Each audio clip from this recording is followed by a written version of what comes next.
parts off. This park's not big enough for the both of us. That's right.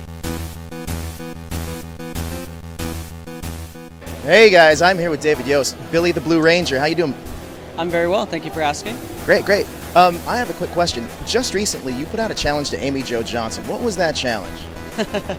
Well, Amy Jo is moving on and becoming a successful woman as a director, and so she's raising funds for her film, and I just thought it would be great if she raised the money before her actual due date, so I wanted to put a little fire under her butt to raise that money, and if she did, if all of her fans came through and they funded her film, then she needs to put on a pink Power Ranger outfit and go out in public and sing, and I just thought that would be funny. And she agreed to it. And she did agree to it, and she actually sent me a text yesterday morning saying, I think I'm going to have to put the pink Power Ranger suit on because the funding jumped really quick, and so it's great. Great job, Ranger fans, for getting the word out on that. I worked in reality TV and I worked in feature films. I have a question about the first season of Power Rangers. Was that more shot like a run-and-gun reality style, like quick schedule?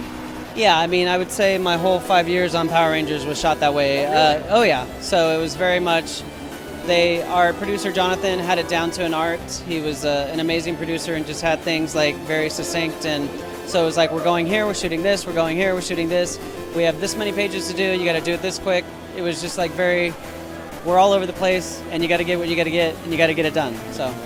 It sounds like you had a very intense schedule, like with Power Rangers, so it sounds pretty crazy. Yeah, it was, it's normal TV schedule in a sense, like we worked 16-hour days and working 5 days a week, so it was great though, I loved it. That's awesome. Now, there's something that we are really behind as well, and you are too, that's a Trevor Project. Can you tell us a little bit about that?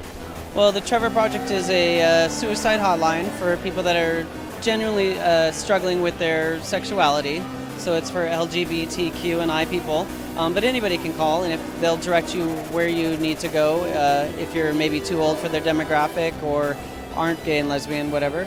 They'll help you out with the National Suicide Hotline. But they really service youth that are struggling with their sexuality. So it's an amazing organization, and I wish that had been around when I was younger, so I could have called and maybe gotten more help that I needed. So I'm really grateful that it exists, and I respect everybody that volunteers there and really puts the effort out to help people save their lives. That's a great cause. Do you know the website by chance? Oh God, it is trevorproject.org. So. And we'll put it on the screen too, trevorproject.org. How good is your Power Ranger knowledge of your season? I think we're going to find out. Hopefully it's good. Hopefully. All right, first question. This should be easy. What was your character's last name? Cranston. It is Cranston. Was that ever revealed in the show, though? I believe it was revealed It definitely was revealed, otherwise it would never have existed. Right. So there's definitely one episode where it was revealed. All right. What city did your season take place in? Angel Grove. Is that right? That's right. Of course, that's right. What were the henchmen or pawns of your season? Like, what were the things that you guys would fight all the time? Other than monsters, you mean the putties? That's right. Okay. Do you know for your Zeo? Do I know what? The ones for Zeo? I actually don't. They were obviously different for Zeo? Well, I wasn't a Power Ranger anymore in Zeo, so You fought them, though. I by default, did I fight them? Sometimes. Really? At least once, I know you did for sure.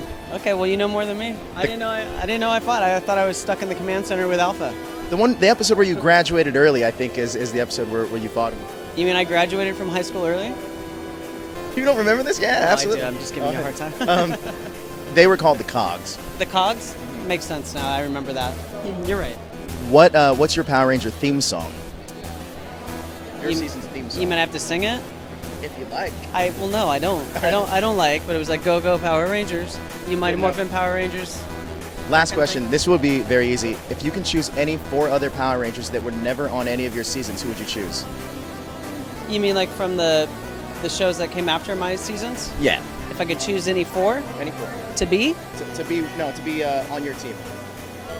Well, that's a hard question for me because, to be honest, and I know maybe a lot of you are going to get mad at me, I never watched the show when I was on it, so I haven't watched the shows after either. So I apologize.